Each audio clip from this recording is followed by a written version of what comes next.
संत मत धारा आपकी सेवा में प्रस्तुत।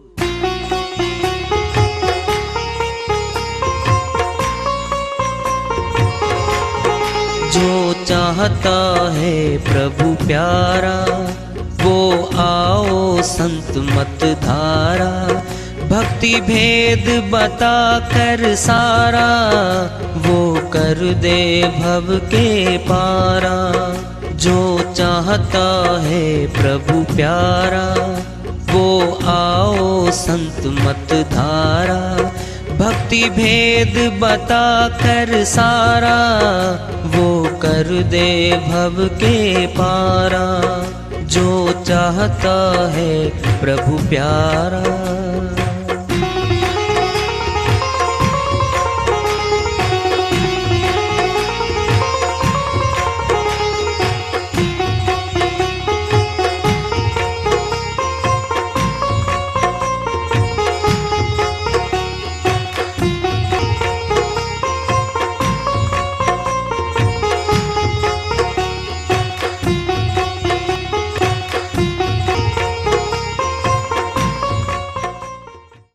परम पूज्य सदैव स्मरणीय सदगुरु साहिब की जय हो। सतनाम साहिब। आदरणीय सर्व संतों की जय हो। उपस्थित आदर के योग प्रभु प्रेमी एवं जिज्ञासु आत्माओं, हम सभी पूर्ण पिता परमात्मा सभी सृष्टियों के रचनहार कुल मालिक हम सब के जीवन का आधार उनकी महिमा को सुनने के लिए एकत्रित हैं। मेरी सभी से अर्ज है कि मैं कोई जगत गुरु नहीं, कोई महाराज नहीं, कोई महामंडलेश्वर नहीं। मैं केवल सभी संतों की चरणों की धूल हूँ और आपका भक्ति मार्ग में सहायक हूँ। मैं अपनी सीधी साधी टूटी फूटी भाषा में, संदुकड़ी भाषा में भक्ति भेद के गूढ़ रहस्यों को उजागर करने वाले विचार आपके समक्ष रख रहा हूँ। यदि अच्छे लगे अपनाएं, नहीं तो गैर जरूरी समझकर विसार दें। हाँ, सत्संग ही एकमात्र प्रभु प्राप्ति का विद्यालय है, विश्वविद्यालय है ये। और हम सभी सत्संग में आए हुए हैं। हम जिज्ञासु तभी तो आए हैं। हम पिछले सत्संगों से वार्ता करते चले आ रहे हैं कि चेतावनी से प्रभु प्राप्ति की ओर। इस अध्याय को, इस वार्ता को आज फिर आगे बढ़ा रहे हैं। झूठा सब संसार है, कोई नहीं है मीत। सतनाम को जानकर चलो भव जग जीत। कबीर साहिब अपनी श्रीवाणी में इस जगत का तोल मोल बता रहे हैं, सार ऐसार बता रहे हैं। ये सारा संसार झूठा है, नाशवान है, मिट जाने वाला है। यहाँ सथाई कुछ भी नहीं है। जो अपना सा दिखता है, अपने मकान, अपनी ज़मीनें, जो अपनी प्यारी प्यारी ज़रूरतें सब अच्छी लगती हैं, ये सब नाशवान है, क्षणिक हैं, ये समाप्त हो जाने वाली हैं। ये झूठा सब संसार है, कोई नहीं है मीत। इस जगत में कोई किसी का सथाई सदीवी न तो कोई मित्र है, न ही कोई परिवार का जन है जो सदीवी चलने वाला हो। मौत पे नाता टूट जाता है। जाने वाली आत्मा गमन करती है, पीछे रहने वाले रोते धोते रहते हैं। जो आत्मा चलेगी तुरंत वहीं से कैद कर ली जाती है। शरीर के अंदर से यम के दूत पकड़ लेते हैं, कर्मानुसार उसको तन मिलते हैं और आवागमन से बंधी चली जा रही हैं सुरतियाँ। कोई नहीं है मीत। सतनाम को जानकर चलो भव जग जीत। साहिब कहते हैं सतनाम को जानकर वेद जान लो सतनाम का, फिर चलो भव जग जीत, भव सागर को जीत के इस नाशवान संसार को जो मोहवश हमें अपनी ओर आकर्षित करता है, हमारे श्वासों को यहाँ खर्चवाता है, पर वो भक्ति करने से रोक देता है। चलो भव जगजीत, सतनाम को जानकर। अब सतनाम तो भाषा में है, बोला जाएगा। नाम ले जाओ जी, गुरु से नाम ले आओ। क्या नाम है? भेद है वो, भेद जनाता है गुरु, घट का, भीतर का, हमारे अंदर का। फिर भेद जान के भक्ति करते हैं हम। भक्ति करते करते गृहस्थ में रहते रहते जन्म जीत के बहुत संत गए हैं, हम भी जा सकते हैं। ऐसा नहीं है कि हम जा नहीं सकते, नहीं जा सकते हैं। कौन से कर्म का भार कितना कट गया है, कितना बाकी है, कौन सी जमा पूंजी पीछे की गुणा होनी है, मिलनी है हमें, वो तो गुप्त है। इसलिए सतनाम को जानकर चलो भव जगजीत, भव सागर को पार करके चले जाओ। साहिब कह रहे हैं, कबीर साहिब की श्री वाणी आ रही है, भजन के माध्यम से है, उसको लेते हैं। साहिब अपनी श्री वाणी में फरमाते हैं, है कोई इस विधि ध्यान लगावे, ध्यान लगावे जी, ध्यान लगावे। है कोई इस विधि ध्यान लगावे, ध्यान लगावे जी, ध्यान लगावे। है कोई इस विधि ध्यान लगावे, ध्यान मन को लावे, गुरु को पावे। मन को लावे, गुरु को पावे। है कोई इस विधि ध्यान लगावे, ध्यान लगावे जी, ध्यान लगावे। जैसे नटवा चढ़े बांस पर, ढोलिया ढोल बजावे। जैसे नटवा चढ़े बांस पर, ढोलिया ढोल बजावे। अपना बोझ धरे सिर ऊपर, अपना बोझ धरे सिर ऊपर। सुरती बांस पर लावे, सुरती बांस पर लावे। है कोई इस विधि ध्यान लगावे, ध्यान लगावे जी, ध्यान लगावे। है कोई इस विधि ध्यान लगावे। जैसे भुजंग चरे बनी में, ओस चाटन वो जावे। जैसे भुजंग चरे बनी में, ओस चाटन वो जावे। कभी चाटे कभी मणितन निरखे, कभी चाटे कभी मणितन निरखे। मणित जी प्राण गवावे, मणित जी प्राण गवावे।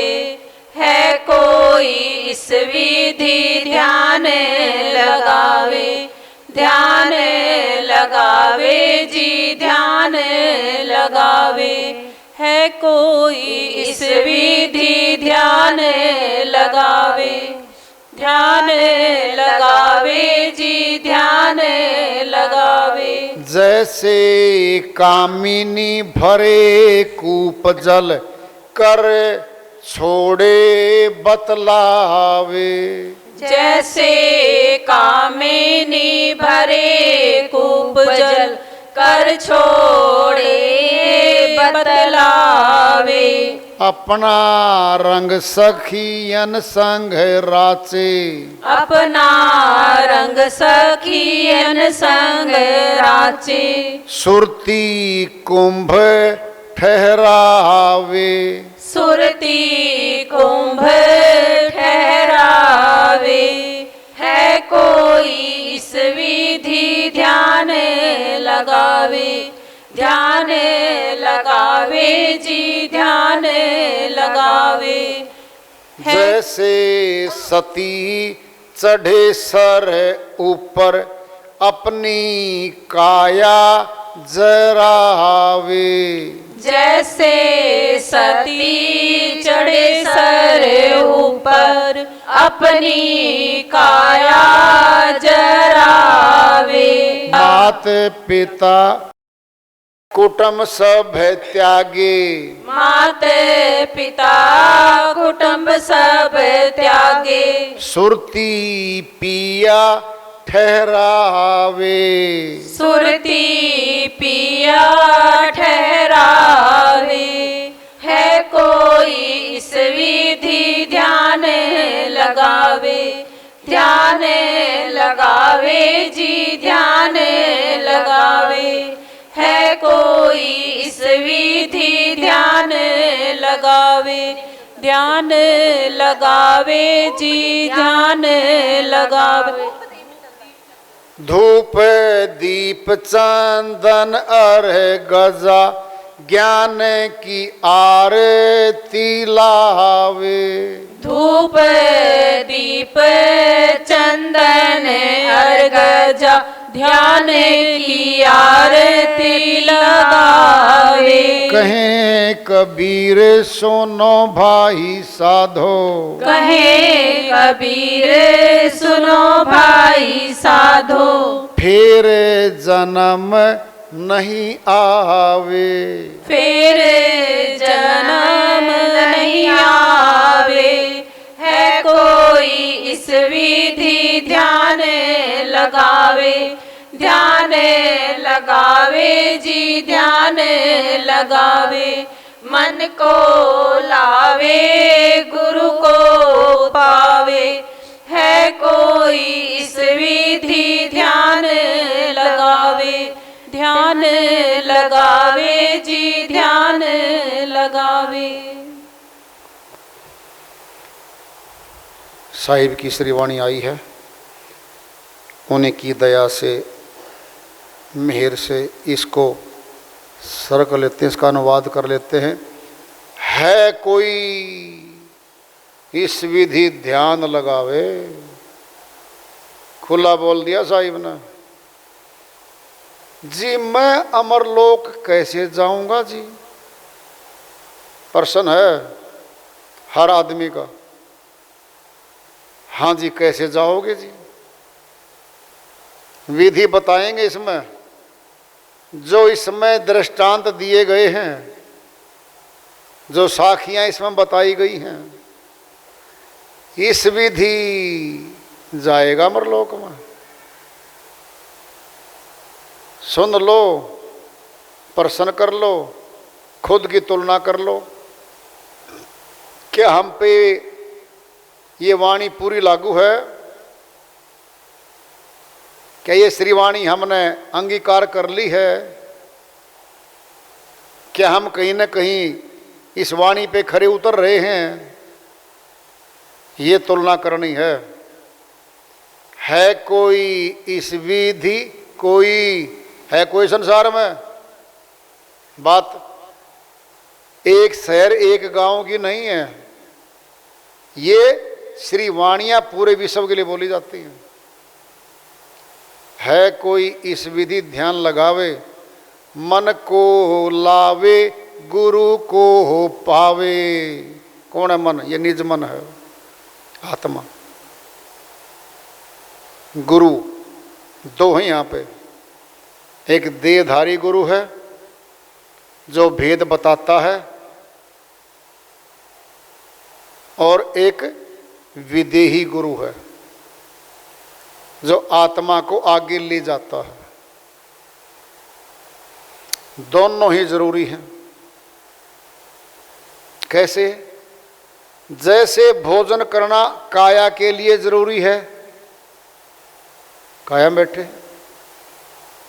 कोई कह दे जी भोजन पानी बंद आज के बाद, मैं तो केवल ध्यान करूंगा, ये काया, ये माया अक्षीण, दुर्बल, कमजोर, चक्कर आएगा, गिर जाएगा। क्या अर्थ हुआ? काया को भी देना पड़ेगा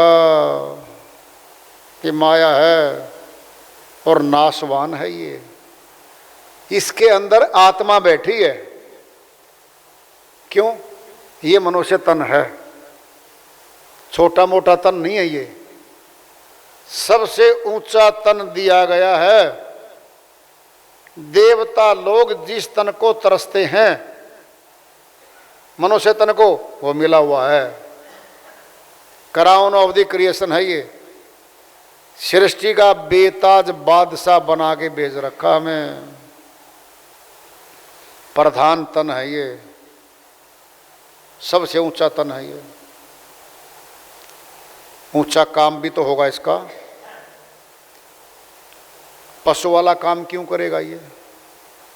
वो तो करके आया हुआ पहले। इसीलिए देहधारी गुरु भी जरूरी है। क्यों? हमारे सारे प्रश्नों के जवाब देगा, शंका का समाधान करेगा। हमारा जहाँ ध्यान लगता है वहाँ देहधारी गुरु का ध्यान शुरू में होता है। देहधारी गुरु की शुरुआत से आगे रास्ता खुलता है, विदेही गुरु प्रकट होता है, और विदेही गुरु प्रकट होकर के अगला मार्ग प्रशस्त करता है। इसलिए मन को लावे गुरु को पावे, ठिकाना बता दिया है, मिलेगा वो। सुन के चक्कर आता है। किस विधि ध्यान लगाना है? जैसे नटवा चढ़े बांस पर, ढोलिया ढोल बजावे। नट चढ़ता है, बांस पे चढ़े या किसी रस्से पे चढ़े, एक सिरा दूसरी तरफ है, दूसरा सिरा दूसरी तरफ बंधा हुआ है। उसके हाथ में बांस होता है लंबा, और दोनों बाजुओं से बांस को पकड़ता है। वो सिर पर बोझा रखता है, इधर से उधर जाना है। नीचे ढोलिया ढोल बजा रहा है, वो ढोल भी उसका निशाना है, सहायता उसकी। बोझ अपना बोझ धरे सिर ऊपर, सिर पे बोझ धर लिया।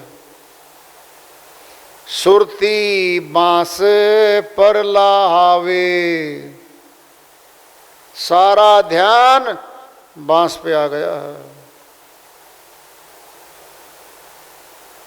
थोड़ा सा भी ध्यान इधर उधर होया, नीचे गिरता है।